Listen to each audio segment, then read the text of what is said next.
শিপিনী গাৰ ৭খন ৮খন এজন যুৱক আছে। মৰিগাঁও জিলাৰ নিচেই কাষতে থকা এখন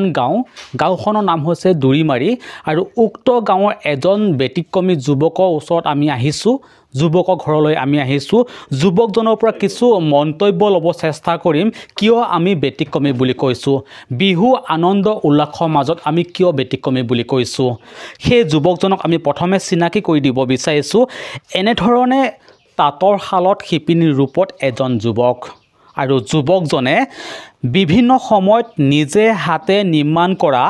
নিজে গঢ় দিয়াৰ ফুলাম গামোচাৰ চিট কাপোৰ বয় কাপোৰ বিক্ৰী কৰি অহাৰ সমান্তৰালকৈ নিজৰ মাক দেউতাককো সকলো ধৰণৰ কাপোৰ বয় যোগান ধৰিছে। কিন্তু সেই উক্ত ল'ৰাজনে কিমান কাপোৰ বৈছে, কিয় আমি ব্যতিক্ৰমী বুলি কৈছোঁ, সকলো কথা জানিবৰ কাৰণে চেষ্টা কৰিম, মন্তব্য ল'ব চেষ্টা কৰিম। ল'ৰাজনৰ পৰা আমি মন্তব্য ল'ব চেষ্টা কৰিম। মই মোৰ সতীৰ্থক অনুৰোধ কৰিছোঁ যে তেওঁ পৰিৱেশ দেখাবৰ কাৰণে আমি এতিয়াৰ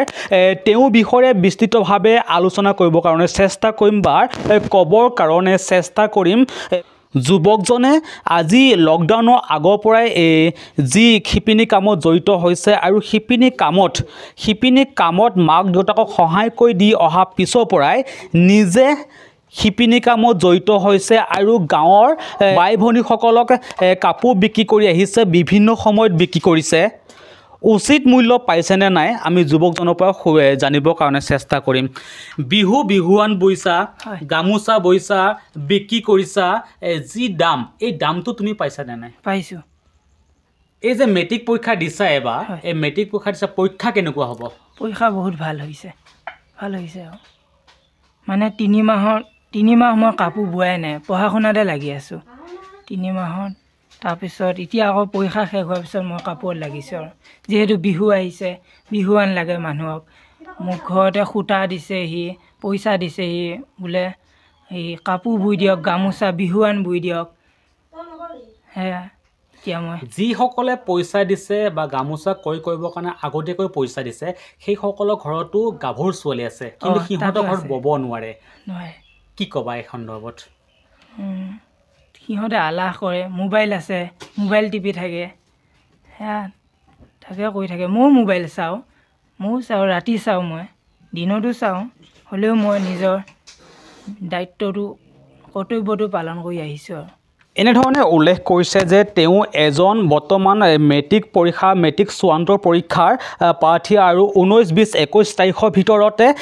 তেওঁ ৰিজাল্ট পাব আৰু তেওঁ মুখেৰে উল্লেখ কৰিছে যে তেওঁ পৰীক্ষা সুন্দৰ হৈছে। এটা কথা ক'ব লাগিব যে বৰ্তমান সময়ত গাভৰু ছোৱালীবিলাকে নিজৰ মোবাইলটো হাতত লৈ বিচনাৰ ওপৰত ভিডিঅ' চাই সময় অতিবাহিত নকৰাৰ সমান্তৰালকৈ আন এটা দিশত যদি আমি উল্লেখ কৰোঁ, এজন যুৱকে তেওঁ কোনো ধৰণৰ সময় অপচয় নকৰি নিজৰ কামৰ মাজত ব্যস্ত থাকি পঢ়া শুনা, ঘৰৰ কাম কৰাৰ লগতে তেওঁ নিজে কাপোৰ বয় বিক্ৰী কৰিছে, নিজে লাভান্বিত হৈছে। তেওঁ মুখেৰে কৈছে যে যি বিক্ৰী কৰিছে আৰু সেয়া তেওঁ উচিত দাম পাইছে। ল'ৰাজনে চৰকাৰৰ পৰা কিবা সহায় সহযোগিতা পাইছেনে নাই, যিহেতুকে এজন যুৱক, হয়তো তেওঁক কিবা কাৰণত আমি পুনৰবাৰ তেওঁক সুধিবৰ কাৰণে চেষ্টা কৰিম। কিবা কাৰণত ল'ৰা বুলি পিছ হুহকি মাৰিব পাৰে, কিয়নো আমি দেখিবলৈ পাওঁ যে ভালকৈ কাপোৰ বব নজনা মানুহেও সূতা পাইছে, কিন্তু উক্ত ল'ৰাজনে সূতা কাপোৰ পাইছেনে নাই বা চৰকাৰৰ পৰা কিবা সহায় সহযোগিতা পাইছেনে নাই, সেই কথা জানিবৰ কাৰণে চেষ্টা কৰিম। যদিহে তুমি বেয়া নোপোৱা, এটা কথা আমি জানিবৰ কাৰণে চেষ্টা কৰিম যে এই যে কাপোৰ বৈছা আৰু চৰকাৰৰ পৰা কেনেধৰণৰ সহায় সহযোগিতা পাইছে? চৰকাৰৰ পৰা মই একো পোৱাই নাই, একো যোগাযোগো কৰা নাই। ওচৰত মামী খুৰীহঁতে সূতা পায়, মই আনিব গ'লে কয় তুমি সৰু ল'ৰা, তুমিনো কি কৰিবা সূতা, তেনেকৈ কৈ দিয়ে। মই ইয়াৰ আগতে কৈছোঁ, ল'ৰাজনক ইয়াৰ আগতে মই সুধিছোঁ যে ল'ৰাজনে চৰকাৰৰ পৰা কিবা সহায় সহযোগিতা পাইছেনে নাই, পুনৰবাৰ সুধিলোঁ। এইটো কাৰণে সুধিলোঁ যে আজিৰ যুগত কাম কৰিব নজনা মানুহে বহু বস্তু পায় আৰু কাম কৰিব জনা মানুহে কুঙা হৈ ঘৰতে বহি থাকিব লাগে। জ্বলন্ত উদাহৰণ ইয়াৰে পৰাই প্ৰমাণিত হয়। মৰিগাঁও জিলাৰ নিচেই কাষতে থকা দুৰিমাৰীত আছে এই যুৱকজনৰ ঘৰ আৰু যুৱকজনে এনেধৰণে নিজে হাতেৰে গঢ়াৰ নিজৰ হাতেৰে গঢ়াৰ যি বিহুৱান নিজে লৈ নিজে বয় বিক্ৰী কৰিছে আৰু উপাৰ্জন কৰিছে আৰু এটা ভাল হ'ব যে তেওঁ এজন মেট্ৰিক পৰীক্ষা প্ৰাৰ্থী আৰু তেওঁক 19, 20, 21 তাৰিখৰ ভিতৰত তেওঁ ৰিজাল্ট পাব আৰু তেওঁ মুখেৰে উল্লেখ কৰিছে যে বিগতৰ যিবিলাক পৰীক্ষাতকৈ এইবাৰ পৰীক্ষা তেওঁ ভাল হ'ব সঁচাকৈ ভাল লগা মন্তব্য যুৱকজনৰ পৰা আমি পালোঁ কিন্তু যুৱকজনেনো কি কাপোৰ বৈছে যুৱকজনে কি কাপোৰ বৈছে আমি কাপোৰবোৰ দেখাবৰ কাৰণে চেষ্টা কৰিম যিমানবোৰ কাপোৰ বিক্ৰী কৰিলে তাৰ সমান্তৰালকৈ ঘৰত কিছু সংখ্যক কাপোৰ আছে আৰু এনেধৰণে ফুলাম গামোচা বৈ দিছে আৰু এতিয়া পালেঙৰ ওপৰত সজাই থৈছে আপোনালোকক দেখাবৰ বাবে আমি এখনকৈ দেখাবৰ কাৰণে চেষ্টা কৰিছোঁ এনেধৰণে এই যি মেখেলা চিট সজাই বৰাই তুলি থৈছে আৰু ইয়াৰ সম্পূৰ্ণ গ্ৰাহক আছে নিবহি পৰা নাই বিহু প্ৰাকখনত লৈ যাব আহি অকল এখনে নহয় এয়া সকলো ৰঙিল কাপোৰ ইয়াতে বয় চিট কৰি থৈছে বিহুৰ প্ৰাকখনত লৈ যাব আহি অকল দুখনে নহয় তিনিখনে নহয় বিভিন্ন ৰঙৰ চিট আছে কিন্তু যুৱকজনৰ হাততে নিৰ্মাণ পাইছে যুৱকজনৰ পৰশত নিৰ্মাণ পাইছে যে উক্ত যুৱকজনৰ কি ভুল আছে যে আপোনালোকে কোনো ধৰণৰ সুবিধা প্ৰদান নকৰে গাঁৱৰ আশে পাশে যিবিলাক ব্যাগুম ৰাজনীতিৰ নেতা আছে তেওঁলোকৰ চকুত কিয় নপৰে যে যিসকলে ভালকৈ কাপোৰ বব নাজানে পুনৰ কৈছোঁ যিসকলে ভালকৈ কাপোৰ বব নাজানে সেইসকলে মুঠাৰে বান্দোলে খুটা পায় আৰু উক্ত দুখীয়া ঘৰৰ যুৱকজনে কোনো ধৰণৰ সহায় নাপায় কিয় নাপায় এটা ডাঙৰ প্ৰশ্ন কিয় নাপায় আমি আৰু মন্তব্য ল'ব চেষ্টা কৰিম যদি ল'ৰাজনৰ মাক আছে মাকক অকণমান আহিবৰ কাৰণে অনুৰোধ কৰিছোঁ এওঁৱে হৈছে সেই ল'ৰাজনৰ মাতৃ প্ৰথমে ধন্যবাদ আৰু নমস্কাৰ জনাইছোঁ যিহেতুকে বিহু সমাগত আৰু আপোনাৰ ল'ৰা এনেধৰণে যি কাপোৰ বৈছে আৰু এতিয়া চৰ্চা হৈছে যে অঞ্চলত তীব্ৰ চৰ্চা হৈছে যে এজন যুৱকে কাপোৰ বয় আৰু যুৱকজনৰ ওচৰত মৰিগাঁও জিলা বিভিন্ন প্ৰান্তৰ পৰা মানুহ আহে ক্ৰয় কৰিবৰ কাৰণে বা কিনিবৰ কাৰণে মানুহ আহে কেনে লাগে যে এই কথাবিলাক শুনিলে বহুত ভাল লাগে আমাৰ কি হয় ধৰি লওক মোৰ ল'ৰাটোৱে মই বেছি কাপোৰ নাজানো মই মানে উকা কাপোৰবিলাক জানো মোৰ ল'ৰাটোৱে মানে ফুল জানাতে ধৰি লওক গোটেই কাপোৰ ধৰি লওক বুই মানে চিট কৰি বেচা বিক্ৰী কৰিছোঁ ধৰি লওক ভাগিকৈ বুইছোঁ মানে মই ৰাখাটো ৰাখি দিছোঁ আৰু মানে বহুত কাপোৰ লগাইছোঁ আৰু তাৰপৰা ধৰি লওক আকৌ এতিয়া ধৰি লওক এতিয়া যি বৈ আছে বিহুলৈকে ধৰি লওক মানুহৰ ধৰি লওক গ্ৰাহক লাগিয়ে আছে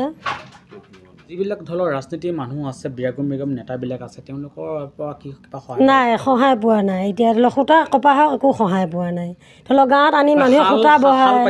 নাই শালো পোৱা নাই মানে ল'ৰাটোৱে যেতিয়া কাপোৰ শিকিছে বেলেগৰ শাল আনি বৈছিলোঁ 2 জুতিমান তাৰপিছত যেতিয়া পাপায়েকে কাম কৰা পইচাই দিয়ে শাল এখন 2,000 টকা দি শাল এখন আনি দিছে এমুঠা সূতা কিনি আনি কাপোৰ ববলৈ সক্ষম নোহোৱা যুৱকজনে আজি এনেধৰণে ডাঙৰকৈ ফুলাম গামোচা বৈ অঞ্চলবাসীৰ মাজত সুনাম কঢ়িয়াবলৈ সক্ষম হৈছে কিয় চৰকাৰৰ পৰা সহায় নাপায় পুনৰ কৈছোঁ কিয় চৰকাৰৰ পৰা সহায় নাপায় কোনসকল লোকক চৰকাৰে সহায় কৰি আহিছে বিভিন্ন ধৰণৰ প্ৰশ্ন উপস্থাপন হয় আমি যুৱকজনৰ আৰু মন্তব্য ল'বৰ কাৰণে চেষ্টা কৰিম কি কয় এই সন্দৰ্ভত এনেধৰণে বিহু সমাগত উখল মাখল পৰিৱেশৰ মাজত এজন যুৱকৰ ঘৰত আমি উপস্থিত আছোঁ আৰু যুৱকজনৰ কিছু পৰিৱেশ লৈছোঁ আৰু পৰিৱেশৰ মাজতে আমি বিভিন্ন কথাৰ সুধিছোঁ তোমাৰ লগৰবোৰে কয়নে যে তুমি কিয় কাপোৰ বৈছা কয় তেতিয়া তুমি কি কৰা মই তেতিয়া কৰোঁ আৰু মই নিজে খৰচাৰ কাৰণে কাপোৰ বওঁ নিজৰ হাতৰ কামৰ কাৰণে কাপোৰ বওঁ নিজে উপাৰ্জন কৰোঁ তেনেকৈ যুৱকজনে উল্লেখ কৰিছে যে ছোৱালীবোৰে মোবাইল চাই বহি থাকে কিন্তু সকলো যুৱকে মোবাইল চাই বহি নাথাকে এনিভাৰ 24 সমূহ দৰ্শকক আমি উক্ত পৰিৱেশ দেখাইছোঁ আৰু মাতৃ কথা পাতালোঁ সমগ্ৰ পৰিৱেশ দেখাইছোঁ এয়াই হৈছে সেইজন যুৱক যিজন যুৱকৰ হাতৰ পৰশত এনেধৰণে প্ৰাণ পাই উঠিছে ফুলাম গামোচাৰ এনেধৰণে বৈছে আৰু কাপোৰ বয় সময় অপচয় নকৰে